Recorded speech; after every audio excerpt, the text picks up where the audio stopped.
반갑습니다. TVN 창조클럽 199의 서경석입니다. 저희 창조클럽 199는 국내 방송사 최초로 홀로그램 쇼를 프로그램에 도입했습니다. 이 홀로그램이라는 거 첫 등장 무려 지금으로부터 37년 전 제가 6살 때로 기억나는데요. 영화 스타워즈에 잠깐 나왔던 게 시작이었어요.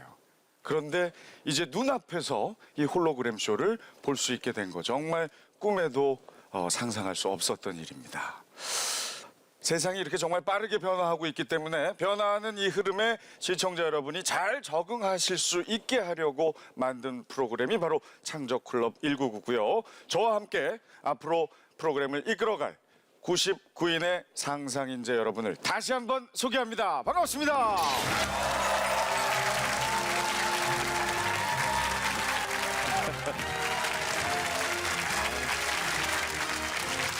미래를 여는 커넥티브 강연쇼 창조클럽 199 본격적으로 문을 열겠습니다. 첫 번째 손님은 과연 어떤 이야기를 준비했을까요?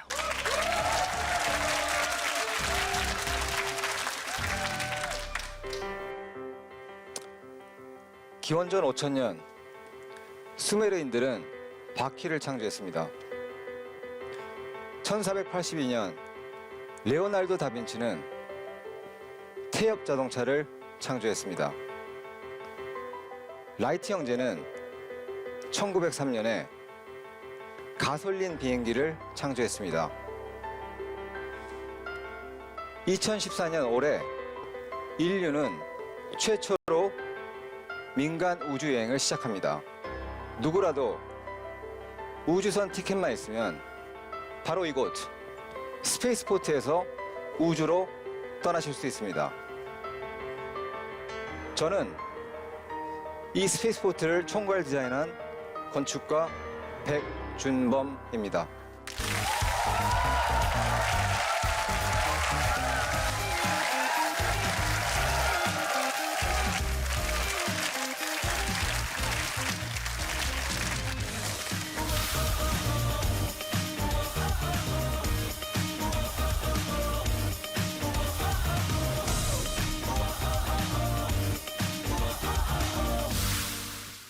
(2007년에) 미국 뉴멕시코주와 영국의 버진 갈랙틱사는 국제적인 건축 공모전을 진행했습니다.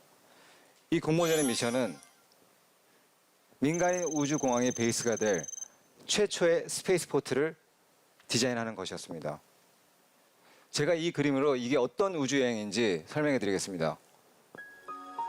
와인나이트 마더십이라고 불리는 제트 비행기를 타고 6명의 탑승객들이 해발 5,000피트까지 올라갑니다.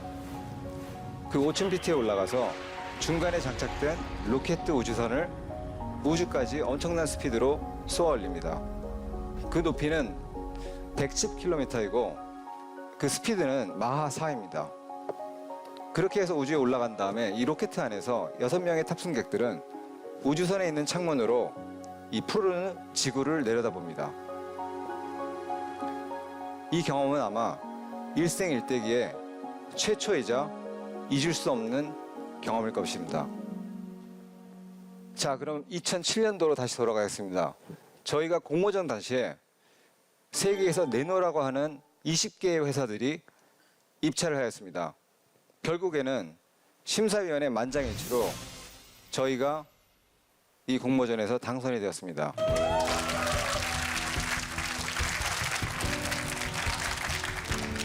그때 그 기분은 이루 말할 수가 없습니다.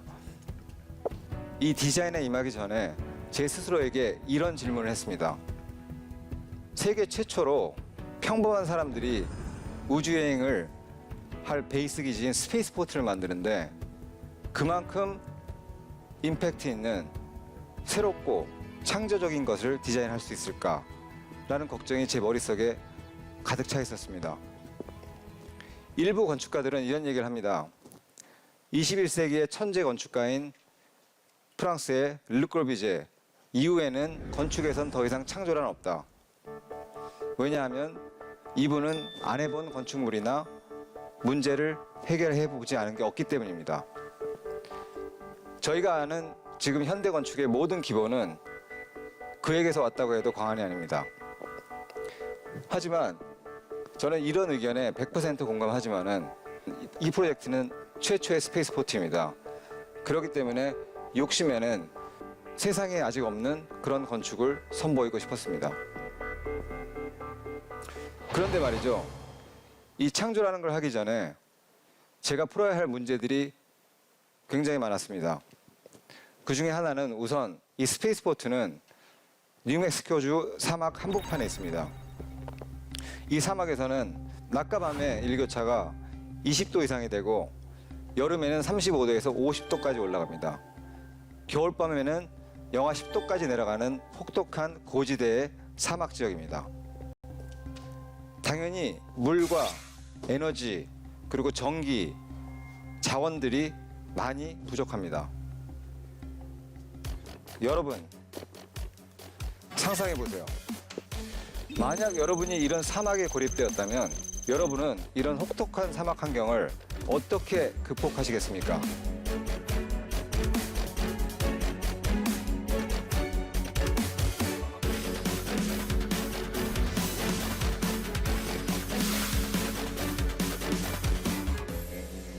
네. 굉장히 흥미로운 대답들이 많이 있습니다. 한 3분 정도가 굉장히 비슷한 답을 내셨는데요. 땅속으로 들어간다. 그리고 모래성 쌓기. 그리고 땅을 판다인가요? 어떤 생각으로 그런 땅속으로 들어간다고 생각을 하셨어요? 그 사막에서 이제 첫 번째는 체온 유지를 해야 되는데 아까 말씀하신 것처럼 워낙 온도 차이가 심하니까 체온 유지를 해야 되고 두 번째는 탈수 현상이 안 일어나야 오랫동안 버틸 수 있지 않을까 이런 생각을 해서 안 되면 자신의 소변이라도 받아 마실 각오로 그러다가 구조대가 안 오면 그냥 죽는 거죠. 그 아이디어는 굉장히 저희 디자인 제가 말씀드릴 디자인 아이디어랑 많이 흡사합니다. 네. 이런 사막에 있는 빌딩은 열 손실, 즉 갖고 있는 열을 뺏겨서도 안 되지만은 과다하게 외부에 있는 뜨거운 열기를 빌딩 안으로 끌어들여서도 안 됩니다. 또한 사막에는 모래바람이 있기 때문에 빌딩이 장시간 동안 닫혀 있어야 됩니다. 그러면서도 환기나 사람이 살 수 있는 환기나 기본적인 냉방이랑 난방은 가장 효율적으로 이루어져야 됩니다. 이런 혹독한 환경을 고려했을 때는 저는 동굴을 떠올렸습니다. 외부의 기후의 변화에 따라서 흔들리지가 않는 데가 동굴이나 땅속입니다. 이러한 원리를 이용하여 스페이스포트의 루프는 단열이 굉장히 잘 되는 두꺼운 자재로 구성이 되어 있습니다. 그럼으로써 동굴과 같이 그 안에 있는 실내 온도를 항상성 있게 유지할 수가 있습니다. 마감재에 있어서도 단열이 잘 되고 열 흡수가 적은 색상이나 열 흡수가 적은 자재들을 이 빌딩에 많이 사용하였습니다. 그리고 열 손실, 과다한 열 흡수에 대한 해결책으로는 가장 친환경적인 자연적인 방법을 도입했습니다. 그 중에 하나는 이런 콘크리트로 형성되어 있는 미로를 만듭니다. 그래서 그 미로를 땅속에다 깊이 파고 여름철에는 뜨거운 열기를 이 미로를 통해서 차갑게 만들고 겨울철에는 차가운 공기를 미로를 통해서 따뜻하게 해서 빌딩에 공급합니다. 그래서 이 방법으로 빌딩의 환기나 냉방과 난방이 해결이 되었습니다. 그런데 말이죠. 지금까지 말씀드린 사항들은 다 디테일한 기술적인 것들이고 건축가로서는 당연히 풀어야 될 문제입니다. 그때 당시에 클라이언트가 이 스페이스포트 공모전 때 저희한테 준 미션은 요구사항은 따로 있었습니다. 보이지 않게 하라. 다시 말해서 이 빌딩은 보여야 되지만은 또 보이지 않아야 된다. 어떤 해결책을 내놓으시겠습니까? 여러분 상상해 보세요.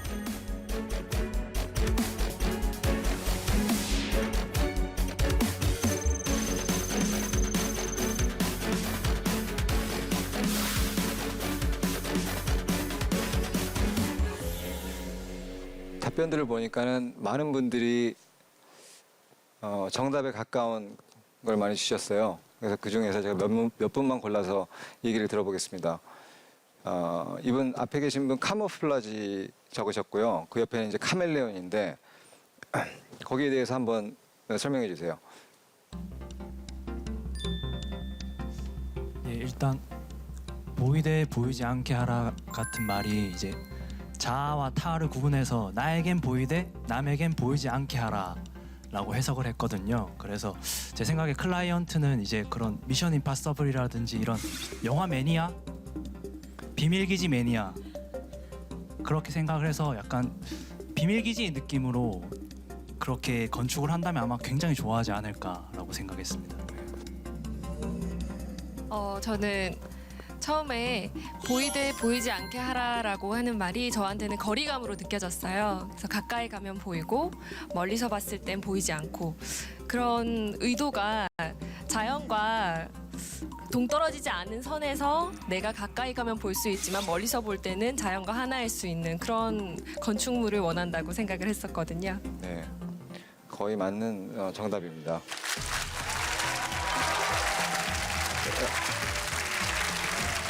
사실 그 당시 저에게 주어진 미션은 이런 것들이었습니다. 땅에서는 보이지 않되 하늘에서 내려봤을 때는 우주여행의 아이콘을 상징하는 스페이스포트 건축물을 만드시오. 처음에 이 요청사항을 들었을 때는 진짜 이해가 안 갔습니다. 어떻게 보이지만 보이지 않고 그리고 하늘에서는 아이코닉하고 그래서 불가능한 거를 가능하게 하라. 거의 그런 얘기였었습니다. 그래서 저희는 여기에 이런 답을 제안을 했습니다. 지상에서는 저 멀리 보이는 시에라 산맥의 라인을 연상시키는 그런 언덕 같은 빌딩. 아까 말씀하신 모래성처럼 잔잔한 언덕. 하지만 하늘에서 봤을 때는 아이코닉한 우주기지. 그리고 최초의 민간 우주여행을 상징할 수 있는 그런 스페이스포트. 이 스페이스포트는 기존의 어떤 틀을 따르지 않으면서 과다히 미래지향적이지도 않습니다. 공상과학적이지도 않고요. 스페이스포트와 우주여행은 경험해보지 못한 경험일 겁니다. 그리고 이 경험은 민간인 우주여행객들에게는 자신이 선구자가 된 듯한 그런 느낌을 안겨다 줄 겁니다. 자연과 미래, 그리고 로켓 사이언스가 공존하는 공간, 예술과 건축, 그리고 친환경 테크놀로지가 적절히 잘 융합되어 있는 그런 공간. 어느 한 예술가는 인간의 DNA 안에는 언젠가는 이 지구를 떠나서 우주를 개척해야겠다는 그런 잠재의식이 들어있다고 얘기했습니다. 이런 뜻깊은 의미를 부여한 곳, 바로 이것이 저희의 창조물 스페이스포트입니다. 네, 강연 잘 들었습니다. 이야, 기가 막힌데요. 저는 뒤쪽에 있어서 잘 화면을 못 봤는데, 예. 그죠? 실례되는 질문일 수도 있는데 외국 생활을 좀 오래 하셨나 봐요. 한국어가 조금. 네, 좀 예. 제가 25년 동안 외국에서 생활했습니다. 아유, 세상에. 한국에 들어온 지는 한 1년 반 정도 됐고요. 그러면 지금 네. 엄청 잘하시는 거네요. 감사합니다. 예, 예. 아주 모습도 공격적이시고요. 예. 굉장히 용맹스러우지 않으세요? 이 인상이. 인류 최초의 민간 우주 여행기지 스페이스포트를 설계하고 시공하신 백준범 건축가의 강연이었습니다. 다시 한번 박수로 좀 격려를 해주시고, 미래는 예측하는 게 아니라 상상하는 거라고 미래학자 엘빈 토플러 선생께서 얘기를 하셨다고 하죠. 우리 백준범 건축가의 강연을 듣고 나니까 하나를 더 붙이고 싶습니다. 미래는 예측하는 게 아니라 상상하는 것이고 그것을 만들어내는 것이다. 네. 자, 지금 백준범 건축가의 강연을 더 멋지게 해석해 주실 분을 모시겠습니다. 아무리 어려운 이야기도 이분을 거치면 귀에 쏙쏙 들어오게 되거든요. 카이스트의 이민아 교수입니다.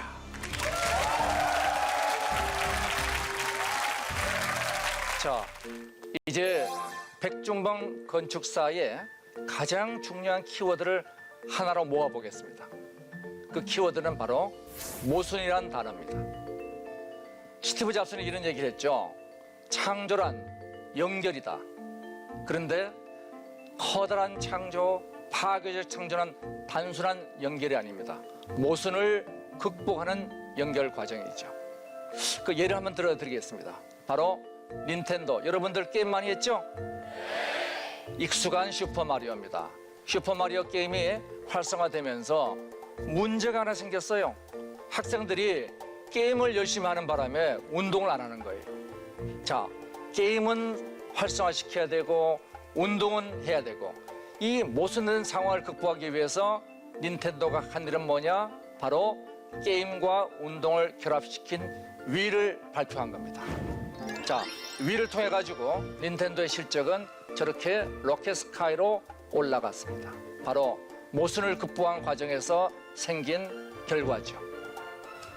보이되 보이지 않는 이러한 스페이스 포트를 통해서 여러분들은 모순을 극복하는 새로운 세상을 보게 된 것들이죠. 우리가 흔히 문제를 풀다 모순에 부딪히면 포기를 합니다. 이것은 결코 창조적인 일이 아니죠. 오늘 가장 중요한 것은 모순에 부딪히고 문제에 부딪히면 이것이 나의 창조적 도전을 통한 새로운 가치를 만드는 기회를 잡았다. 이렇게 보시면 여러분들은 오늘 하나 얻어가시는 겁니다. 느낌 오십니까?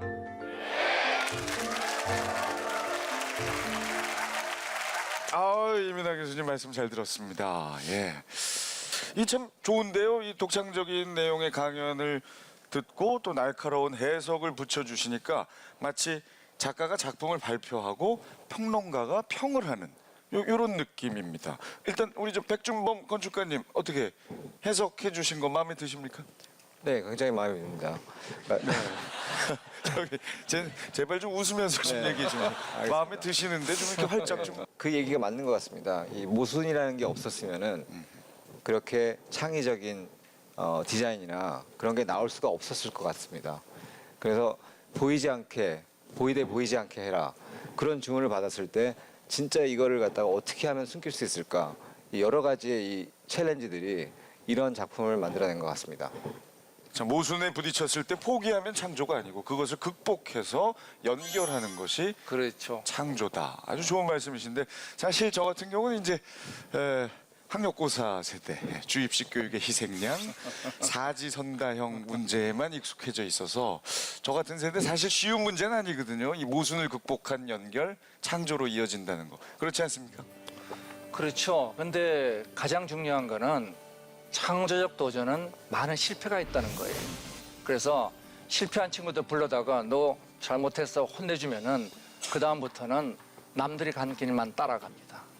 그래서 모순을 극복하고 창조적 도전을 하게 만들려면은 실패를 지원하고 박수를 쳐줘야 되는 거죠.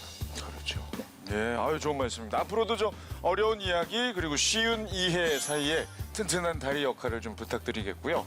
오늘은 또 특별히 강연도 우리 이민아 교수님께 한번 청해 보도록 하겠습니다.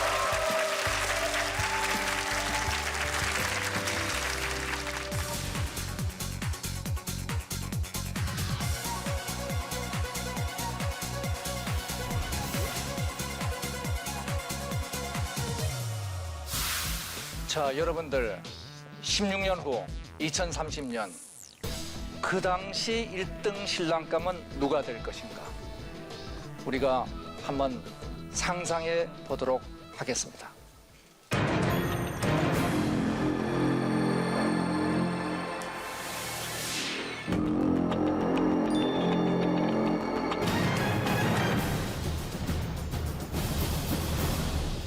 자, 제가 한번 보겠습니다. 목사님, 지식재산권 관련 직업, 베이비시터, 그래도 장동건, 1인 브랜드 창직, 꿈 편집, 글로벌 스피커, 패션 상품 개발자, 이야기꾼.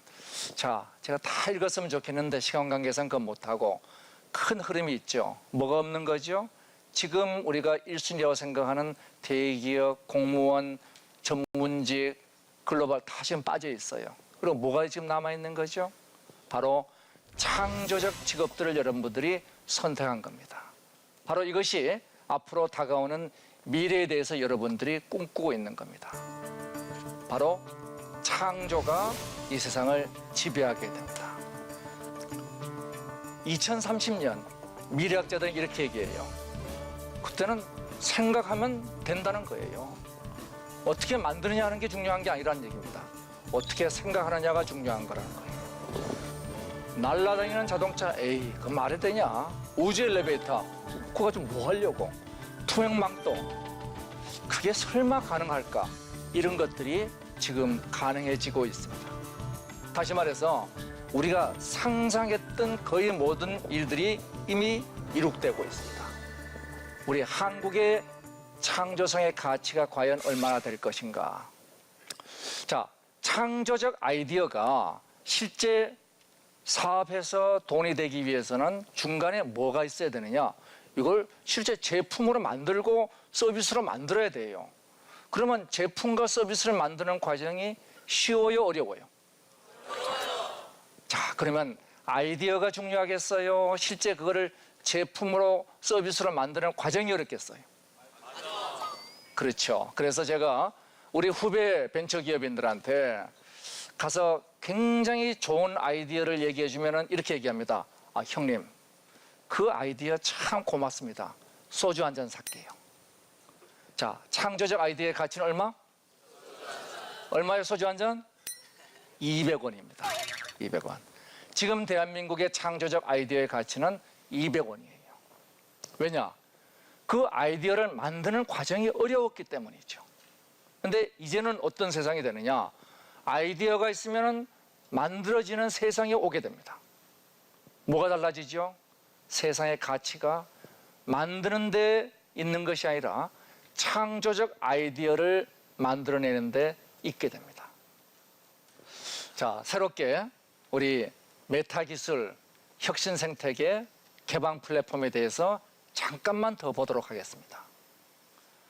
3D 프린터가 가장 대표적인 메타 기술입니다. 권총을 프린터로 만든 거 여러분들 보셨죠? 심지어 미군에서는 피자를 만드는 3D 프린터를 보급하고 있습니다. 음식도 이제는 프린터로 찍어내는 세상이 되는 거죠. 이것이 바로 세상을 바꾸는 메타 기술. 기술 개발이 쉬워도 너무 쉬워지게 되는 겁니다. 두 번째는 혁신 생태계예요. 우리가 두 개의 그룹을 한번 생각해 보겠습니다. 첫 번째 그룹은 모범생들이에요. 전부 다 성적이 80점 넘습니다. 두 번째 그룹은 자기가 잘하는 과목 하나 빼놓고는 나머지는 전부 다 낙제입니다. 그런데 게임의 룰을 바꿨어요. 서로가 협력해서 답을 쓸 수 있다. 그럼 어떤 일이 생기느냐? 문제와 집단들은 한 과목은 자기들이 100점을 맞으니까 평균 점수가 95점으로 올라가요. 모범생 집단은 아무리 협력해도 똑같아요. 바로 이것이 혁신 생태계의 가장 본질적인 모습입니다. 그 혁신 생태계가 좀 더 효율적으로 결합하기 위해서 이걸 묶어주는 사업자들이 생깁니다. 우리가 이것을 플랫폼 사업자라고 얘기를 하죠. 미국에 아이디어를 모으는 플랫폼이 있어요. 황당하다는 뜻, 퀄키닷컴입니다. 수많은 아이디어들이 모여요. 그 모인 아이디어 중에서 이거 쓸만하네. 그럼 한번 만들어 보는 겁니다. 그러면 내가 직접 뭐 기계를 가질 필요도 없어요. 거기 가면 3D 프린터도 있고 레이저 카터도 있고 3D 스캐너도 있고 두닥두닥 만들 수 있습니다. 옛날 같으면은 상당한 시간이 걸리고 그리고 엄청난 사람이 동원돼야 되고 수백억이 들어갈 일들이 이제는 1억도 안 들이고 할 수 있는 겁니다. 혁신이 쉬워지는 세상이 된 거죠. 혁신 경제를 우리가 융합의 경제라고 얘기한다면 창조 경제는 융합이 쉬워지는 경제죠. 지금 대한민국의 가장 큰 위협은 뭐냐? 북핵이 아니라는 겁니다. 북핵보다 100배 더 위험한 게 있습니다. 뭐죠? 바로 한국의 성장 잠재력이 고갈돼서 조합이 없어지는 겁니다.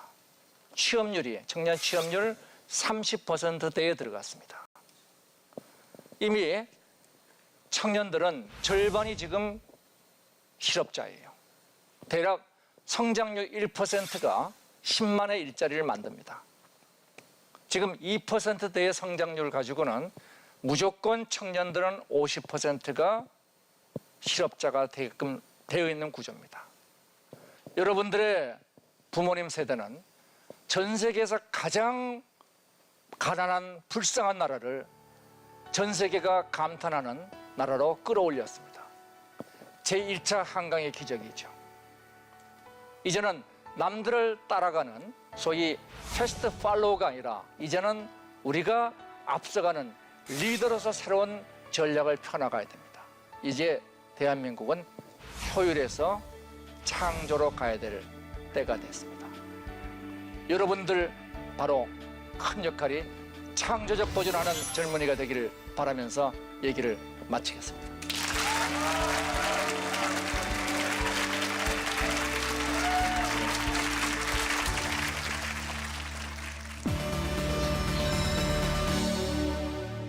일과 99가 만나서 새로운 가치를 만드는 미래를 위한 커넥티브 강연쇼 창조클럽 199 함께 하고 계십니다. 강연을 하셨기 때문에 이제는 99분으로부터 아이디어를 얻어가실 수 있는 시간을 드리겠습니다. 자, 먼저 질문을 들어보겠습니다.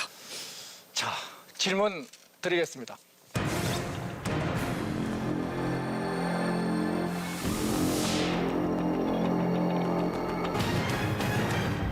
(2030년) 생각하는 대로 이루어지는 사회에서 여러분들이 세상을 바꿀 창업의 아이디어를 적어보십시오.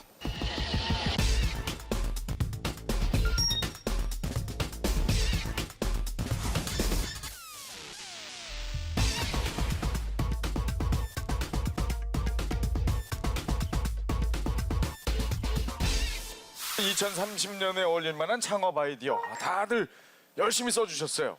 이민하 교수님 먼저 한번 선택해 보시죠. 예, 우선 쉬운 것부터 하겠습니다. 몸에 붙이는 카메라 58번인가요?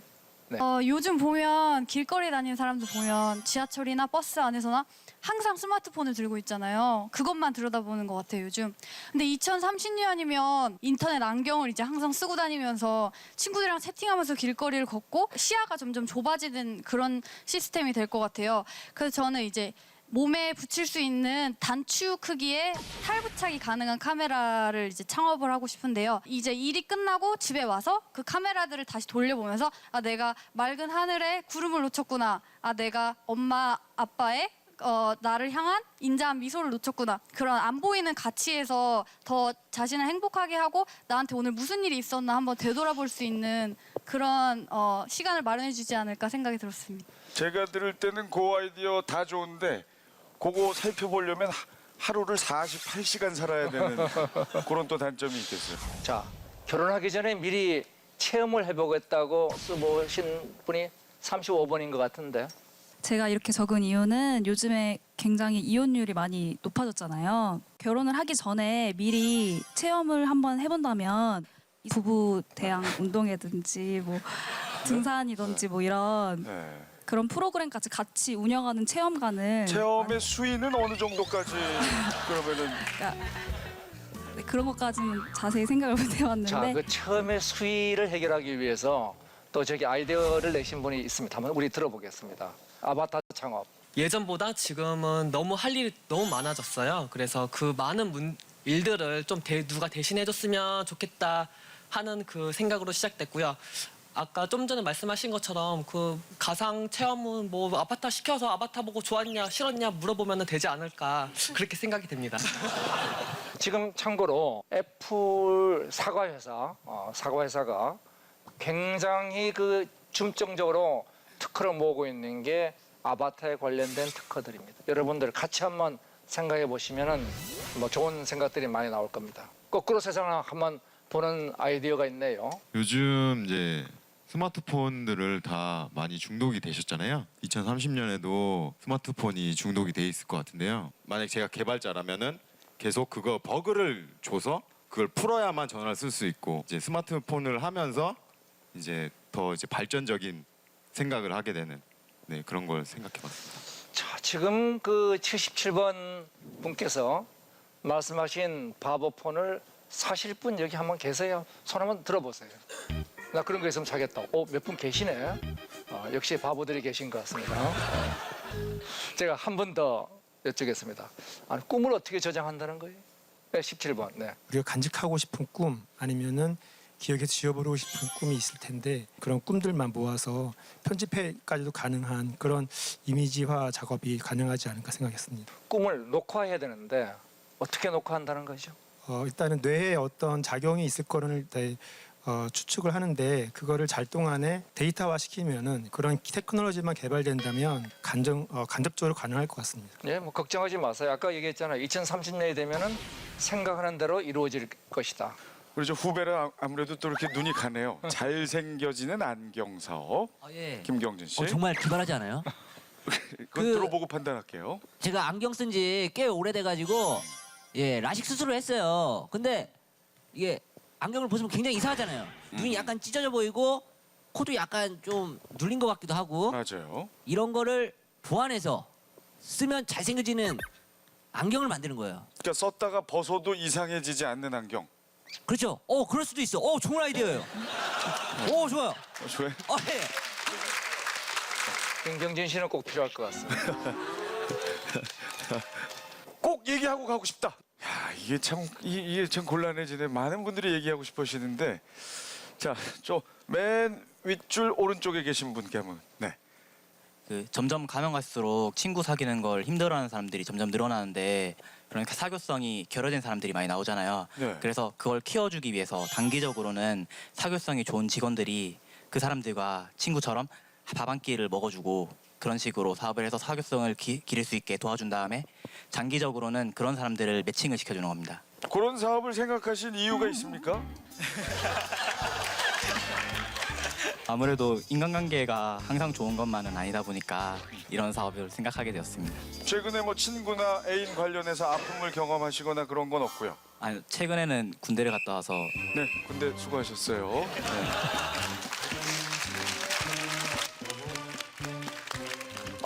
머리 염색 대단합니다.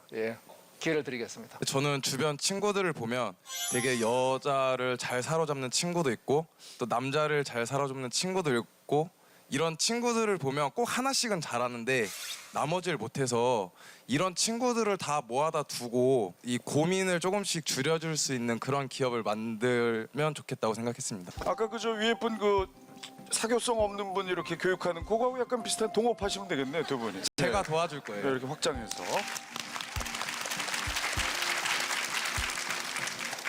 자, 이민아 교수님, 과연 어떤 아이디어에 가치가 있다라고 칭찬을 해 주실지, 아니면 한 사람도 아쉽지만 오늘은 참고할 게 없을지 결과를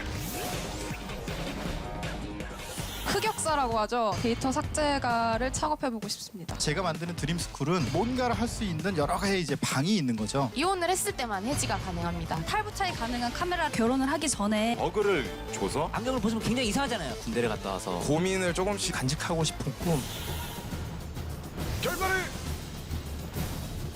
봅니다. 축하합니다. 네. 네, 축하합니다. 네, 축하합니다. 네. 네, 17, 57, 58, 95, 97 축하합니다.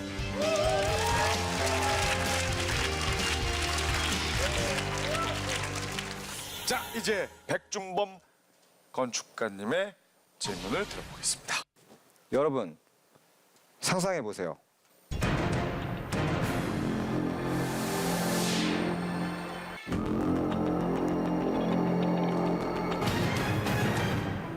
어느 한국 클라이언트가 여러분께 의뢰가 왔습니다.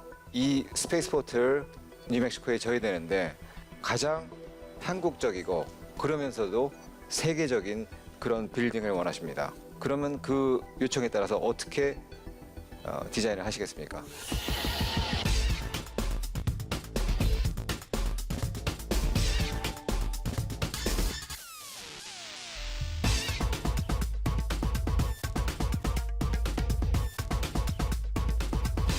자, 모두 쓰셨습니다. 예, 비빔밥이라고 쓰신 분들이 꽤 많습니다. 비빔밥. 24번 쓰셨죠? 아, 감사합니다. 그냥 들어보자는 거지 그렇게 인사할 정도는 아니에요. 그 한국의 음식 중에 비빔밥이 그 여러 나물들이 들어가잖아요. 그걸 형상화해서 여러 가지 색깔의 건물들을 지으시는 거예요. 중간에는 제가 생각을 해놨어요. 노른자처럼 노란색으로, 해주로는 젓가락 모양으로 쭉 빼는 겁니다. 네, 측면에서 봤을 때는 세계적인 문화가 보이는데 하늘에서 보니까 비빔밥이 소름이 돋습니다. 감사합니다. 지금 객석 반응은 좋은데요. 아, 네, 엄청난 아이디어입니다. 그래서 시크한 부시. 제가 언제 한번 시도하겠습니다. 비빔밥 스타일. 자, 그럼 제가 볼 때 우리 김경진 군 와서 아무것도 한 게 없는데 좀 한번 들어보죠. 눈탱이 밤탱이 된 싸이는 뭡니까? 예, 제가 어렸을 때 싸우다가 이렇게 눈을 맞은 적이 있어요. 그래 눈을 딱 부여잡았는데 정말 별이 보이는 거예요. 근데 그게 마치 우주에 온 듯한 느낌을 받았거든요. 예, 좋아요. 예, 그러니까 좋아요. 우주는 멀리 있는 곳이 아니다. 눈만 부여잡아도 볼 수 있는 가까운 곳에 있는 곳이다. 그리고 월드스타 싸이 형 얼굴 자체가 굉장히 친숙하잖아요. 그러니까 친숙한 이미지를 주는 거죠. 아, 좋은데요?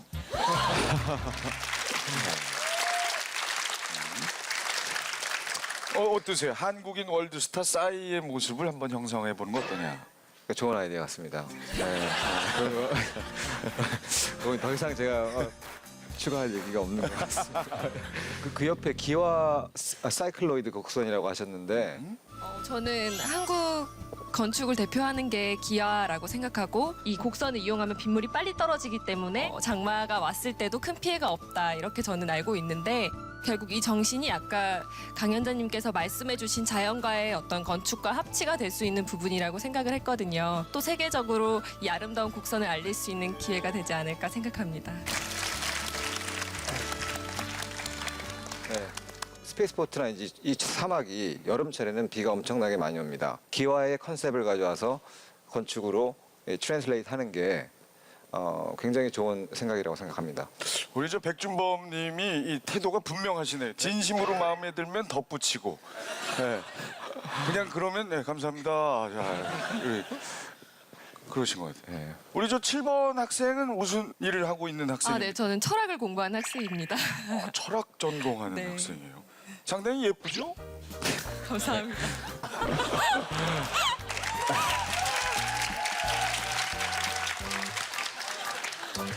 또 얼굴 또 공격적으로 바뀌셨어요.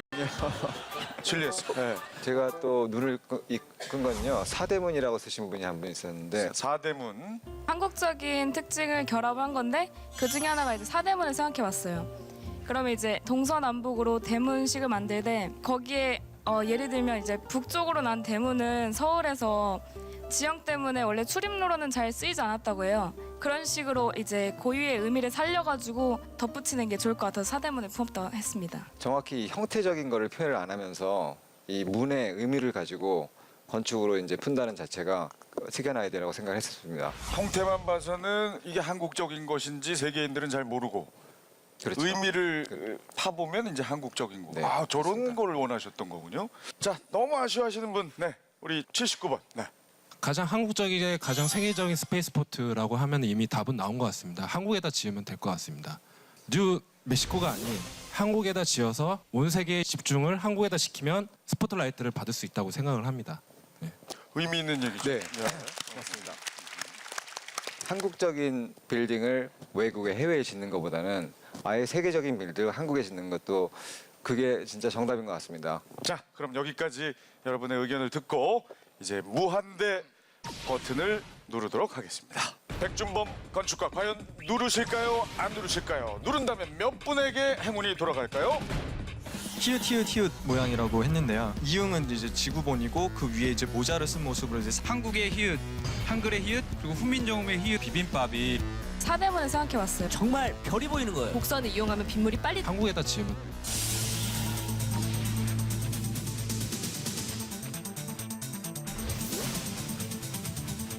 한 분도 없나요? 눌렀습니다.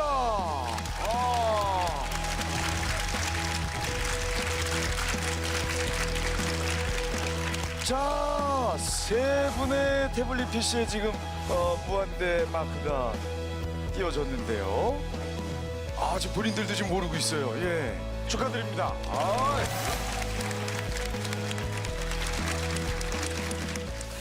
오늘 1시간 함께 하면서 이런 생각이 듭니다. 이 프로그램 창조라 읽고 깨달음이라 말하는 영양가 높은 프로그램이 될 수 있겠다.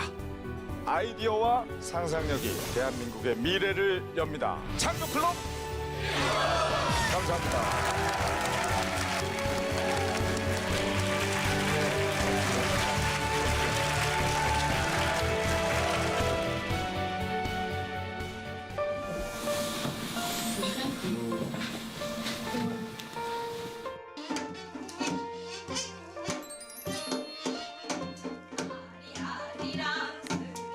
세계인들은 아리랑에 대해서 잘 모르잖아요.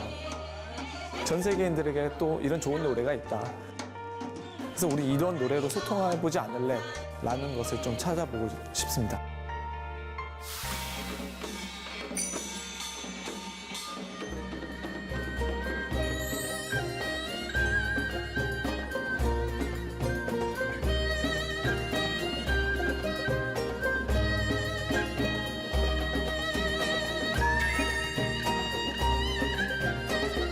저는 이 아리랑을 가지고 앞으로도 열렬히 그 고개를 넘겠습니다.